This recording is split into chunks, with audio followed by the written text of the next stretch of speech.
les contributions à la croissance, c'est basé sur l'égalité emploi-ressources, que je rappelle rapidement là.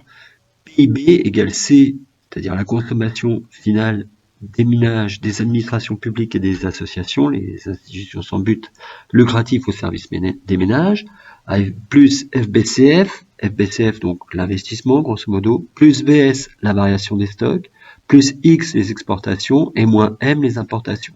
On se rappelle que tout ça est exprimé en milliards d'euros. X moins M, on l'appelle aussi le solde de la balance des transactions courantes ou le solde du commerce extérieur. Dans un premier temps, avant d'utiliser directement l'égalité emploi-ressources, on va commencer à réfléchir à partir du revenu disponible brut des bobos. Alors ce revenu disponible brut, il comprend le salaire de monsieur, les honoraires de madame, les loyers parce qu'ils louent des appartements à des étudiants, les prestations sociales et il faut enlever de tout ça les prélèvements obligatoires, c'est-à-dire les cotisations sociales et les impôts.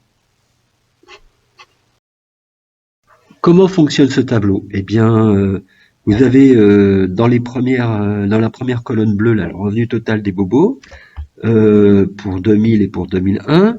La ligne où vous avez le 1200 sur fond bleu, là, ça correspond à l'augmentation ou à la diminution en valeur absolue, donc exprimée en euros, du revenu total des bobos, du revenu disponible brut des bobos. Et la dernière ligne bleue, là, le 3,09, etc., ça c'est le taux de variation du revenu total des bobos de 2000 à 2001. Alors attention, le revenu total des bobos, bon, il va être égal au salaire de monsieur Bobo, aux honoraires de madame Bobo, au loyer perçu, aux prestations perçues, mais il va falloir enlever les prélèvements obligatoires. Dans les autres colonnes, là où vous avez des chiffres sur fond vert, alors le premier chiffre sur fond vert, si on prend le salaire de monsieur Bobo par exemple, le 3000, il signifie bien que de 2000 à 2001, le revenu de monsieur Bobo a augmenté de 3000 euros. Par contre, le 7,74, là, ce n'est pas un taux de variation. C'est une contribution à la croissance. Alors, rappelez-vous, c'est calculé différemment. Pour ceux qui aiment bien les maths, je ferai une vidéo. D'ailleurs, si vous calculez le taux de variation, vous verrez que quand on passe de 21 000 en 2000 à 24 000 en 2001, ça correspond à une augmentation d'environ 14%, et pas du tout à une augmentation de 7,74%. Donc je rappelle, ça, c'est les chiffres qui ne sont pas dans la première colonne, en fait, tout en bas, exprimés en pourcentage, ce sont des contributions, pas des taux de variation.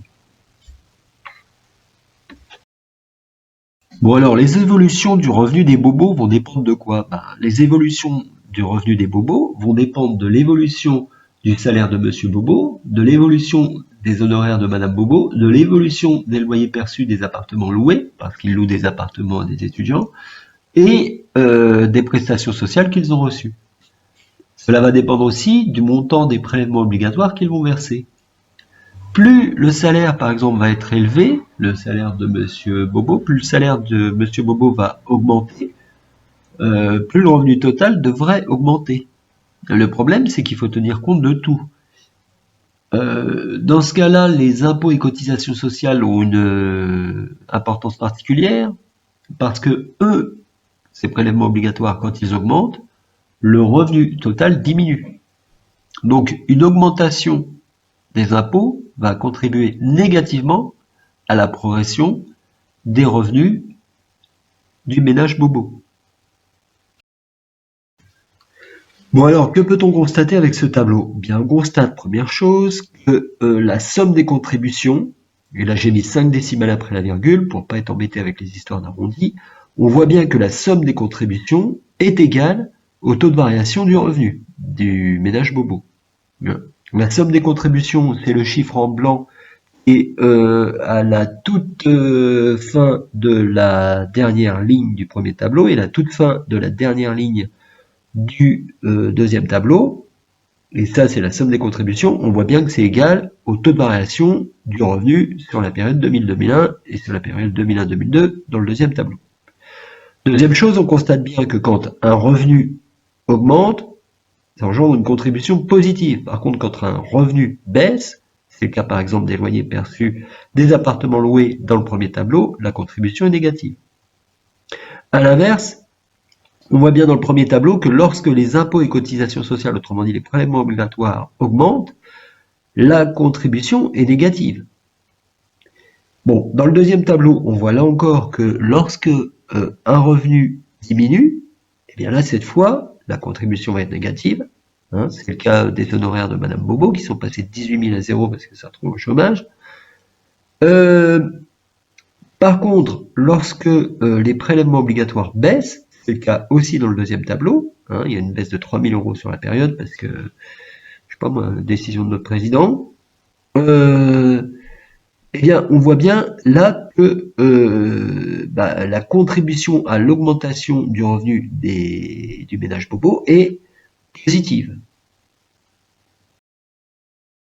Bien sûr, là, l'exemple avec le revenu des bobos, c'était pour vous faire comprendre, j'espère que ça vous parle plus que les histoires de PIB, mais en fait, c'est exactement la même chose.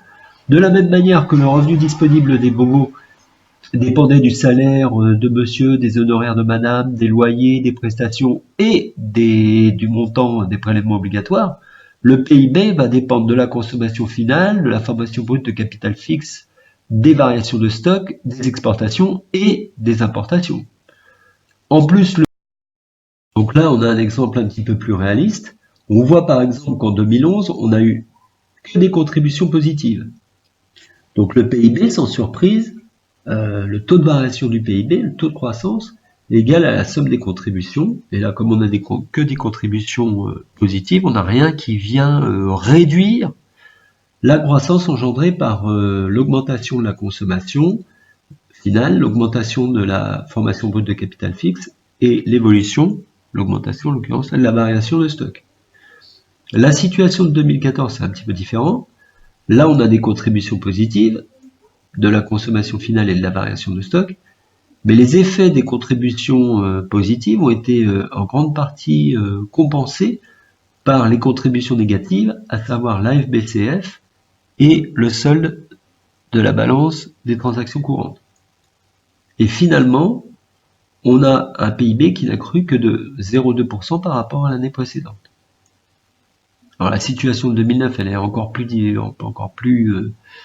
atypique, puisque là, ce sont les contributions négatives qui l'emportent largement. La consommation a contribué positivement à la croissance du PIB, mais le solde de la balance des transactions courantes, le solde du commerce extérieur, si vous préférez, la formation brute de capital fixe et la variation de stock, elles, ont contribué négativement.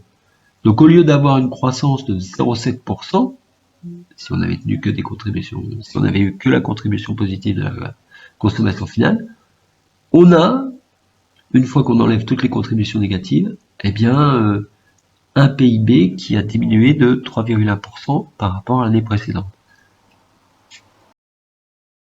Alors déjà, il faut bien comprendre la structure du tableau. Là, il faut voir que, par exemple, on retrouve les éléments de l'égalité en emploi-ressources. On retrouve bien les dépenses de consommation finale, ce que nous on appelait C. On retrouve bien la formation brute de capital fixe, ce que nous on appelait FBCF, quoi, il n'y a pas de surprise, et le solde extérieur des biens et services, avec les exportations et les importations, les variations de stock, et puis le produit intérieur brut.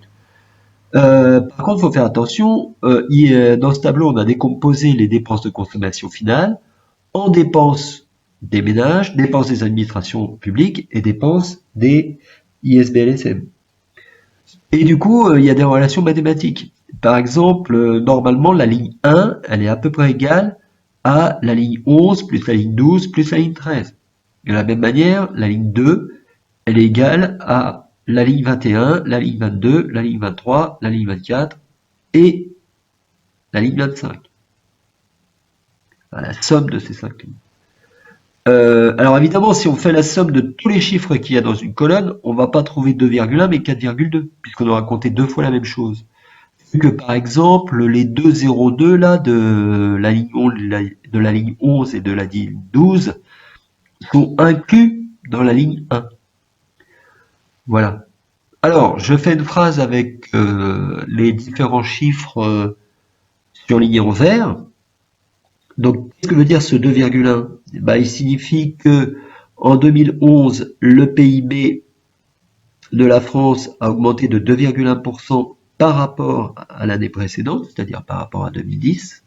Le 0,1, la formation brute de capital fixe, ça veut dire que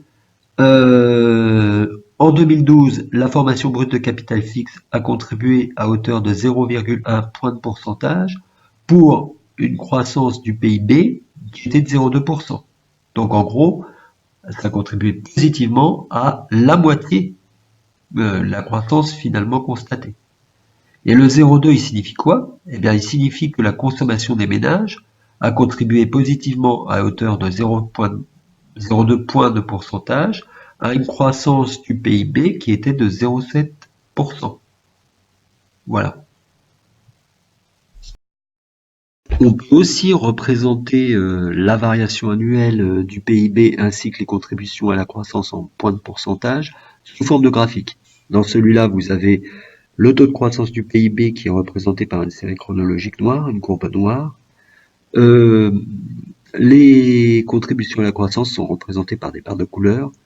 Alors des fois, ça diffère un petit peu de ce qu'on est habitué à voir. Là, par exemple, vous pouvez constater qu'ils ont distingué la consommation des ménages, en rouge, de la consommation des administrations publiques et des associations, hein, les institutions sans but lucratif au service des ménages, qui ont été regroupées dans la demande publique et qui est représentée par une barre verte. Bon, vous remarquez aussi que dans ce cas-là, ils n'ont pas fait figurer les exportations ni les importations, ils ont directement fait figurer les échanges extérieurs. Voilà.